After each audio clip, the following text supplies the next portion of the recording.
Nós vivemos uma crise moral tão profunda que a autoridade no Brasil virou sinônimo de opressão. Quem diz que detesta a regra é a primeira pessoa que grita por providência quando precisa de autoridade.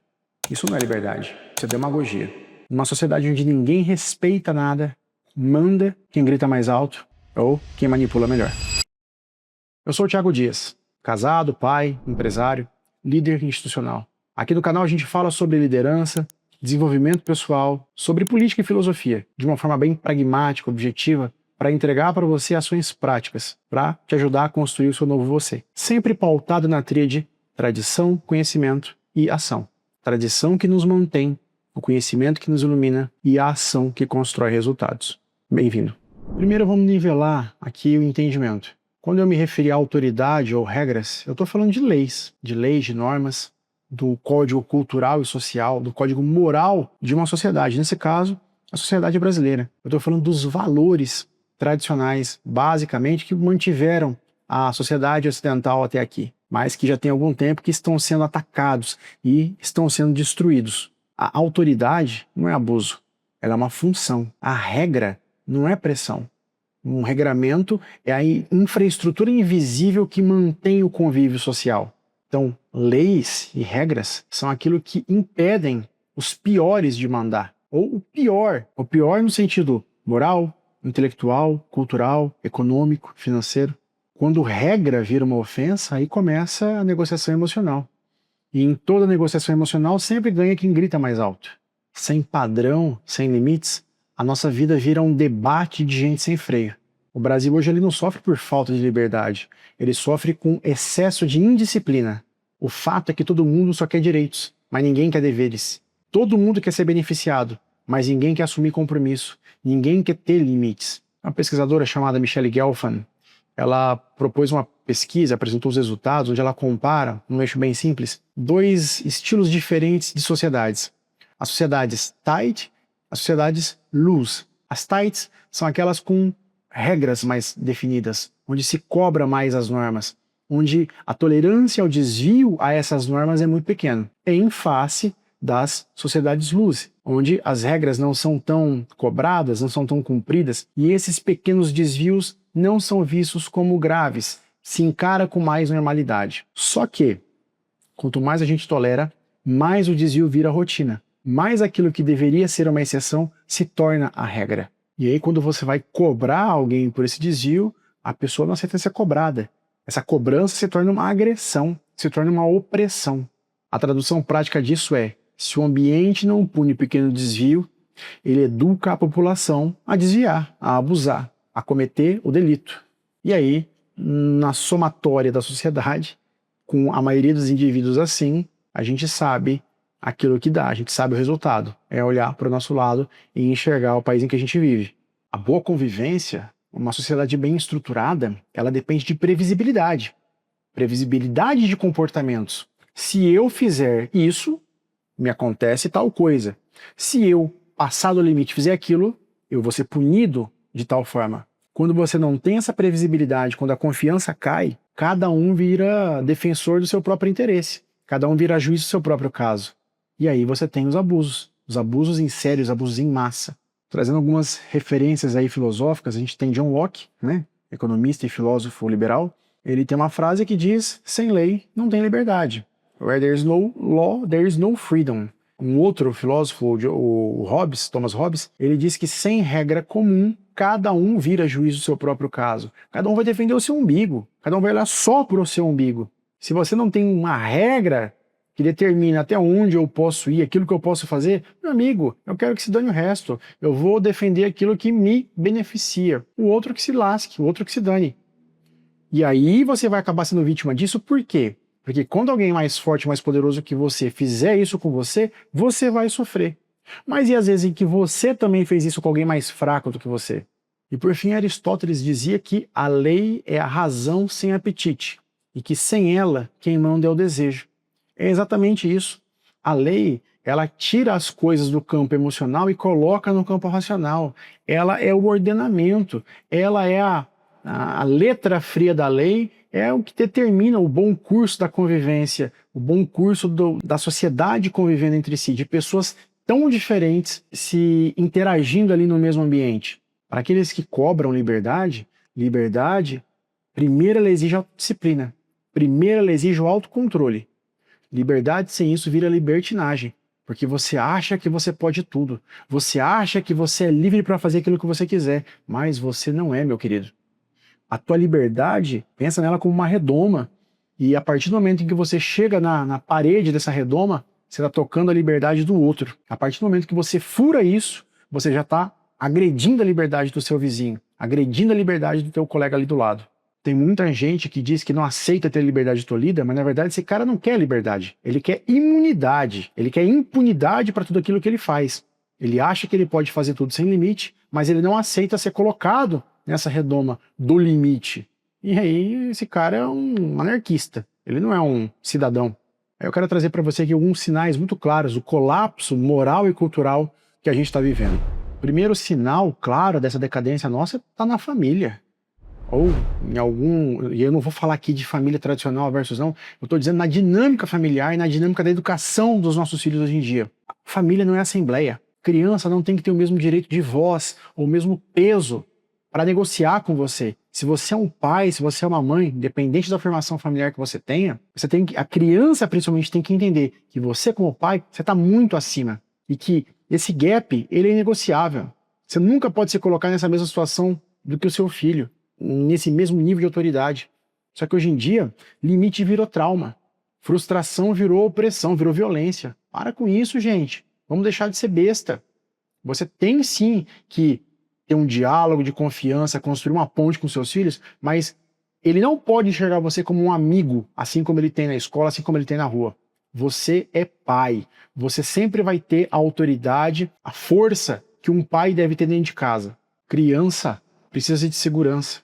E segurança vem de liderança. E liderança vem de autoridade. Quando você abre mão disso, você está jogando tudo isso fora.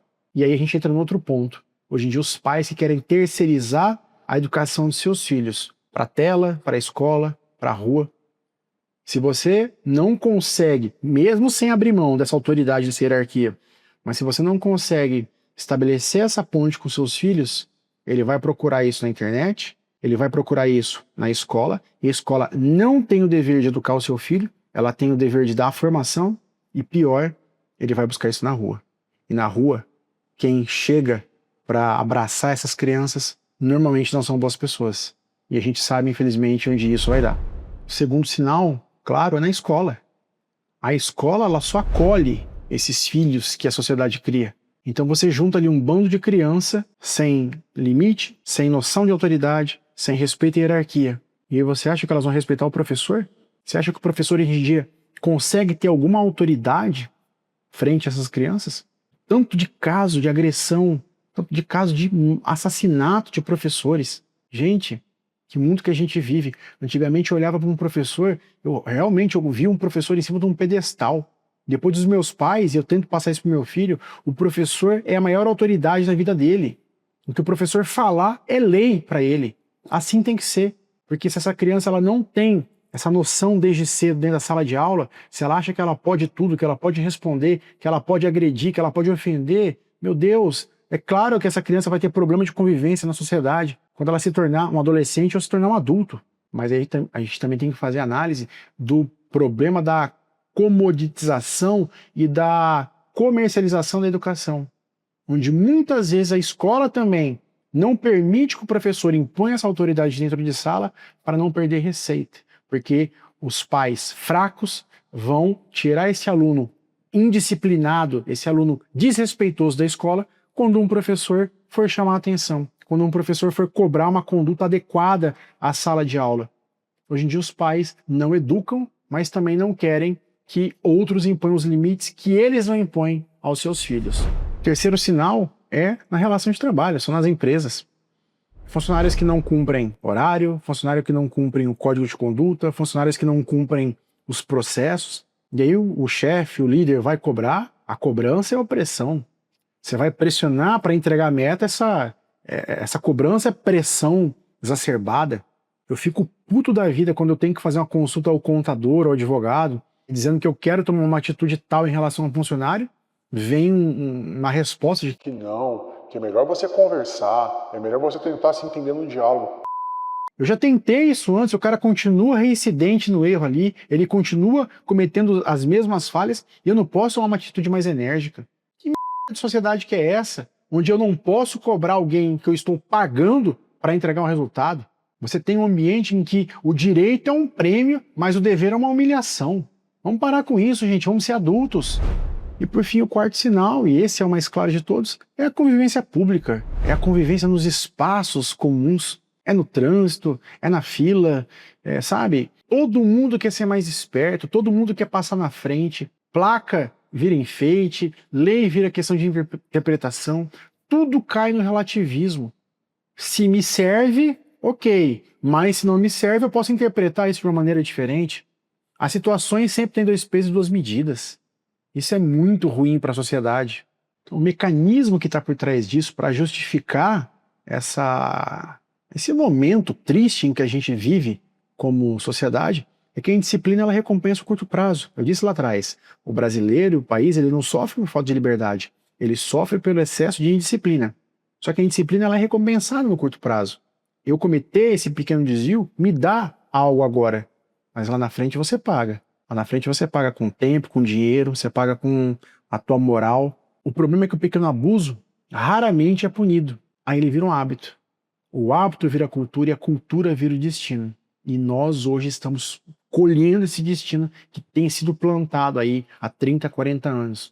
Por essa sociedade que normatizou o errado, que normatizou o desvio, que normatizou e normalizou e faz culto a ser mais esperto, a sempre querer ser o primeiro, a não respeitar a tua hora e teu lugar, a não respeitar o direito alheio.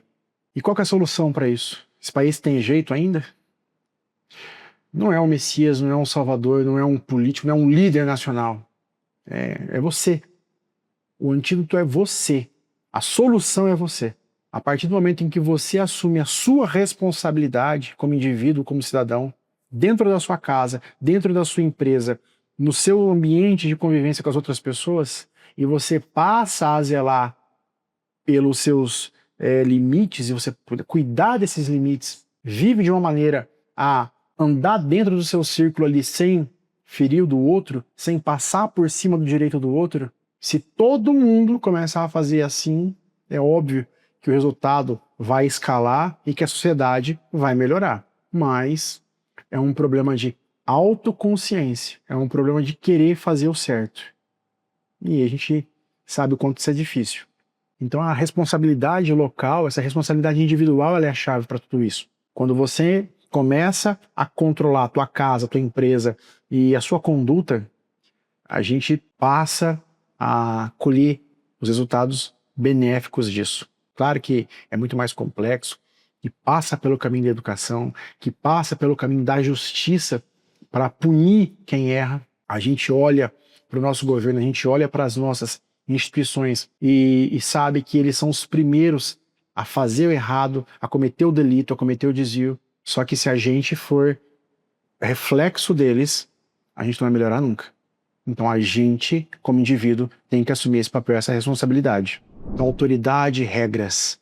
Regras poucas, regras claras, mas com consequências. Esse é o caminho para a gente começar a elevar o nível cultural, social e moral da nossa sociedade. Mais uma vez, o brasileiro não sofre pela falta de liberdade.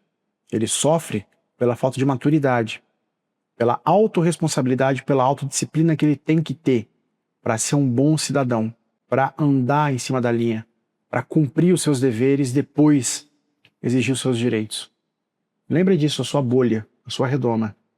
Não chegue no limite porque você vai estar quebrando, você vai estar ferindo a redoma do outro, os limites e os direitos do outro. Obrigado por ter ficado comigo até aqui. Manda esse vídeo para alguém que você acha que tem que ouvir isso também, tem que ver isso. E se a gente conseguir, eu, você e o outro, melhorar nosso nível de consciência sobre isso e mudar pequenas atitudes sobre isso, a gente já vai estar fazendo um bem danado para a vida coletiva. Um grande abraço, até a próxima.